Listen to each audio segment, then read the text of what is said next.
درانه کتونکو السلام علیکم. زه محمد سلمان همدرد د حق غږ پښتو چینل خبري لنډیز کې ستاسو کوربه اوس تاسو پام را اړوم د مهمو خبرونو لنډیز ته. د پاکستان لومړی وزیر عمران خان یو ځل بیا ویلي چې په افغانستان کې د مداخلو پلوي نه دي. نوموړي د پارلمان یوې غونډې ته په خپله یوه تازه مرکه کې ویلي چې امریکا ترې غواړي څو د سولې په موخه پر طالبانو فشار راولي، خو په وینا یې دوی د دې کار وړتیا نه لري.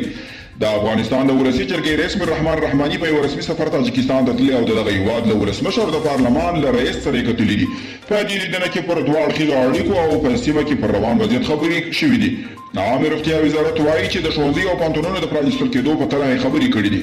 د دغه وزارت له لوري په یو خپره شوې اعلامیه کې راغلي تر دې دمه دې پایلې ته نه دي رسېدلي چې ښوونځي او پوهنتونونه دې به پرانیزي، خو وضعیت ته په کتو به په دې تړاو پرېکړه وکړي. او مسکو په روسیه کې د چک جمهوریت یوه بله غیر حکومتي موسسه منع کړې ده. د روسیې څارنوالي وایي چې دا موسسه د روسیې د اساسي قانون نظم او د هیواد امنیت ګواښي. دا د چک جمهوریت درېیمه غیر حکومتي موسسه ده چې فعالیت یې په روسیه کې منع کیږي.